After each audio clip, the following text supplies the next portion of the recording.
अगर चाइना के 10 बंदे नारा लगा देना कि चाइना जिंदाबाद, उनकी आवाज़ बिल्कुल म्यूट सी होगी। और इंडिया एक का एक बंदा भी लगा दे, उनके 30 बंदों से भी ज़्यादा आवाज़ होगी। हाँ। ये बड़ी चीज़ें मैटर करती हैं।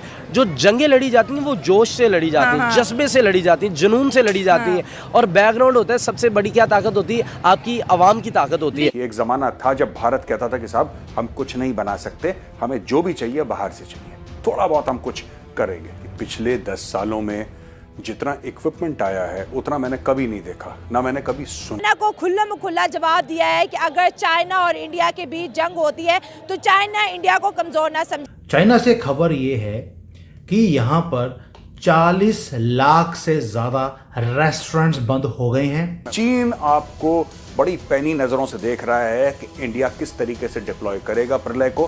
खाया है, चाइना को बताया है कि अगर हमें आंखें दिखाओगे तो हमारी एयरफोर्स से निपटना पड़ेगा। इसके लिए मैं आपकी करेक्शन कर दूं, सिर्फ एयरफोर्स की नहीं है, उन्होंने आज तो जो दिखाया है सो दिखाया है। अब तक वो हमें दिखाते ही आ रहे हैं, चाहे फिर वो चंद्रयान मिशन हो। इंडिया के साथ क्यों रिलेशन बेहतर हो रहे हैं? क्योंकि वो इंडिया के साथ इसलिए मेरे ख्याल से हो रहे हैं, जो कि अवाम जो है अफ़गानिस्तान की, तो उनसे वो हमसे जो उम्मीदें लगाए बैठे थे ना अफ़गान, ये वो इंडिया उनको प्रोवाइड करता है हमारे बिजनेस। और जो दुकानें चल रही हैं उनका अभी डाटा आया है कि 88% से ज़्यादा तो उनके प्रॉफिट्स ज़ीरो हो गए हैं, यानी कि कम हो गए हैं। ये एक ऐसा ट्रेंड है जो रिफ्लेक्ट करता है कि जो इकोनॉमिक चैलेंजेस हैं वो कम नहीं हो रहे, वो बढ़ते जा रहे हैं। और जो कंज्यूमर बिहेवियर है वो भी शिफ्ट होना शुरू हो गया। नमस्कार दोस्तों, भारत अपनी सैन्य शक्ति को बहुत तेजी से बढ़ा रहा है। विदेशों से तो हथियार खरीद ही रहे हैं, साथ ही साथ बहुत तेजी के साथ भारत के अंदर सभी प्रकार के हथियार बने, इसकी भी सरकार पूरी कोशिश कर रही है। फाइटर प्लेन से लेके शिप्स हों या थल सेना के लिए जो भी जरूरी चीजें चाहिए वो सारी डेवलप की जा रही है, मिसाइल्स डेवलप की जा रही है। और इतना ही नहीं हो रहा, बल्कि अब इन चीजों को बेचा भी जा रहा है दूसरे देशों को। ब्रह्मोस मिसाइल को जिस तरह से बेचा गया है फिलीपींस, वियतनाम और अब इंडोनेशिया को, इसे देख के चीन के कान खड़े हो चुके हैं। चीन पूरी तरह से परेशान है। अभी तक वो भारत को इतना सीरियसली नहीं लेता था, जिस तरह से कांग्रेस की सरकारों में चीन के साथ डील की जाती थी। लेकिन अब जो फर्क आ गया है पिछले 10 सालों में, अब चीन उस चीज को समझ चुका है कि एक तरफ तो सैन्य रूप से भारत चीन को घेर रहा है, दूसरी तरफ इकोनॉमिकली भी चीन को घेरा जा रहा है। यही सारी क्लिपिंग्स हम इस वीडियो में देखेंगे कि भारत सरकार की रणनीति क्या है, वो कैसे घेर रही है चीन को इकोनॉमिकल क्षेत्र में और सैन्य क्षेत्र में। वीडियो अच्छा लगे तो लाइक करें, शेयर करें, चैनल को सब्सक्राइब करना ना भूलें, बेल का आइकन प्रेस कर दें लेटेस्ट नोटिफिकेशन के लिए। वीडियो अच्छा लगे तो कमेंट में जय श्री राम जरूर लिखें। आइए आगे बढ़ते हैं इस वीडियो में। ये या फिर आप चिनूक हेलीकॉप्टर्स की बात करिए, आप अपाचीज की, कितने मतलब army, navy, air force, aircraft carrier आपने देख लिया, आपने न्यूक्लियर सबमरीन्स देख ली आते हुए पिछले 10 साल में। तो रोज रोज ऐसा हो रहा है कि नए नए हथियार आ रहे हैं, रडार्स बन रहे हैं, मिसाइल्स बन रही हैं और सेनाओं को और मजबूत किया जा रहा है। तो जब हम स्वर्णिम भारत की बात करते हैं तो मेरे लिए एक फौजी होने के नाते, एक वेटरन होने के नाते, इससे बड़ी फख्र की बात नहीं हो सकती कि हमारी फौज को वो हथियार मिल रहे हैं जो उनको बहुत पहले मिल जाने चाहिए थे। चाइना से खबर ये है कि यहाँ पर 40 लाख से ज़्यादा रेस्टोरेंट्स बंद हो गए हैं और 30 लाख से ज़्यादा जो सर्विसेज हैं या दुकानें हैं वो बंद होने की कगार पर हैं, कभी भी बंद हो सकती हैं। क्योंकि अभी चाइनीज़ न्यू ईयर का टाइम है, ऐसा लग रहा है कि चाइनीज़ न्यू ईयर के बाद ये सारी की सारी दुकानें खुलेंगी ही नहीं, यानी कि दुकानें परमानेंटली बंद होने वाली हैं। अब एक साल में अगर 70 लाख दुकानें बंद हो जाए तो आप समझ सकते हैं कि ये खतरे की घंटी है। हमने फिलीपींस को दिया, फिर हमने वियतनाम को दे दिया। वो करीब $750 मिलियन की डील हुई थी वियतनाम के साथ। और अब इंडोनेशिया तीसरा देश है। इससे बड़ी बात कि हमने 3 देशों को बेचा, इससे बड़ी बात ये तीनों देश ऐसे हैं जिनकी चीन के साथ कोई ना कोई प्रॉब्लम है। देखिए, लॉन्ग टर्म भारत जो खेल रहा है यहां पे, ये बड़ा इंपॉर्टेंट गेम है। क्योंकि अगर आप चाइना की पोजीशन देखेंगे या चाइना का नक्शा अगर आप देखेंगे, आपको ये हिमानी देखने को मिलेगा कि उसकी पॉपुलेशन है टुवर्ड्स द ईस्ट साइड और समुंदर भी वहीं पे है। वहीं पे समुंदर है, वहीं पे चाइना की 90% पॉपुलेशन है, वहीं पे चाइना की 90% ट्रेड है। और सबसे बड़ी बात, ये जो हम बात करते हैं ना मलाका की, ये भी उसी साइड है, साउथ चाइना सी, सारी की सारी चीजें वहीं पे हैं। और वहां पे चाइना ने अपने लोगों, अपने नेबर्स के साथ, चाहे आप जापान को ले लीजिए, ऑस्ट्रेलिया नीचे है, जाहिर सी बात है, जापान ऊपर है, उनके साथ दुश्मनी पाल रखी है। इसने इंडोनेशिया के साथ, फिलीपींस के साथ, आप कोई ऐसा वहां पे देश नहीं है जिसकी चाइना के साथ खटपट ना हो, या जमीन का अगर मुद्दा ना हो तो समुद्र का मुद्दा होगा। अब सबको भारत को ब्रह्मोस देनी चाहिए। मैं यहां तक बोलूंगा कि भारत को अगर बड़े सस्ते रेट पे ब्रह्मोस या कोई और मिसाइल देनी पड़ी तो भारत को देनी चाहिए, क्योंकि यह भी हमारा डिफेंस है। अगर कल यहां पे लड़ाई होती है तो ये सारे के सारे जितने भी लोग हैं इतने मजबूत होंगे कि चाइना को अगर हरा ना सकें, हराना तो बहुत बड़ी बात है चाइना को, लेकिन कम से कम बहुत भारी नुकसान जरूर पहुंचा सकते हैं चाइना को।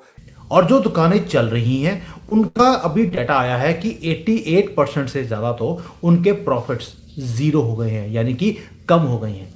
ये एक ऐसा ट्रेंड है जो रिफ्लेक्ट करता है कि जो इकोनॉमिक चैलेंजेस हैं वो कम नहीं हो रहे, वो बढ़ते जा रहे हैं, और जो कंज्यूमर बिहेवियर है वो भी शिफ्ट होना शुरू हो गया। खाया है, चाइना को बताया है कि अगर हमें आंखें दिखाओगे तो हमारी एयरफोर्स से निपटना पड़ेगा।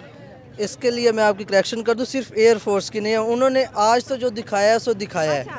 अब तक वो हमें दिखाते ही आ रहे हैं, चाहे फिर वो चंद्रयान मिशन हो, चाहे उनके एजुकेशन यस यस, फिर उनके जो है आप बायलैटरल रिलेशंस देख लें, बराबरी की बुनियाद पे चल रहे हैं। जबरदस्त जबरदस्त। कहा जाता है कि देने वाला हाथ ऊपर होता है, लेने वाला नीचे होता है। तो हम अभी तक बड़ी जो है हम कह सकते हैं बदकिस्मती है हमारी कि हम लेने वाला हाथ हैं, अभी तक देने वाला नहीं बने हैं। तो हम मतलब कि वो हमें हर महाज पे दिखा रहे हैं, तो ये हमारी बदकिस्मती भी है हमें।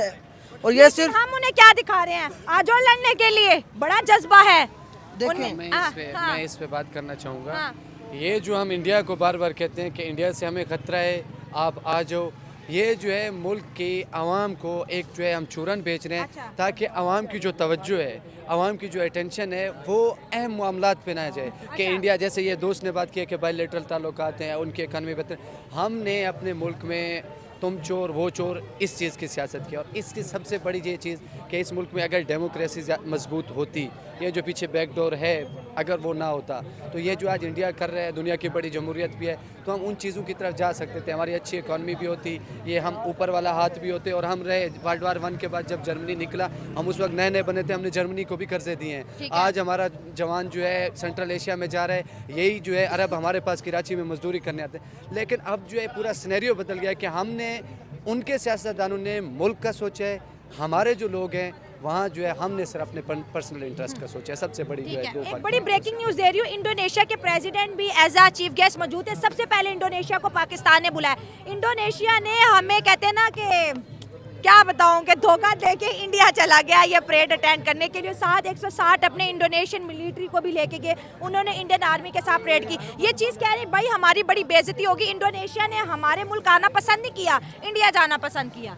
अब देखो, अगर आप कहती हैं कि आप जो है वज़ीर आज़म की दावत करेंगी, तो आपके पास फिर वज़ीर आज़म को प्रोटोकॉल देने का स्टैंडर्ड भी हो।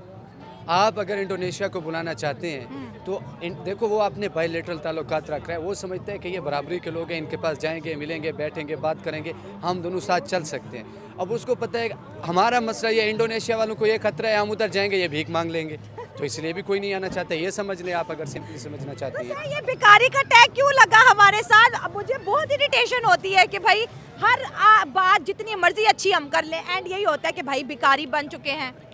अब टैग लगता नहीं है, हमने अपने आप पे खुद लगाया, और अगर हमें इससे निकलना है तो ये भाई निकालना चाहते हैं इनसे। मैं आपको बताता हूँ ना एक सिंपल सी चीज़, अगर हम थोड़ा सा आगे आ जाए, थोड़ा सा 5 से 7 साल पीछे जाए ना, अच्छा। हम सेहत कार्ड को, ये जो लंगर खाने थे, इनको हम सराह रहे थे कि कोई बहुत ही पॉजिटिव चीज़, बहुत ही बड़ी चीज़ हो गई है। अब मसला पता है क्या, मौजूद तंग कहता है कि भूखे को मछली मत दो, मछली पकड़ने का कांटा दो। वो मछली पकड़ के खाएगा, खुद वो कुछ करके खाएगा।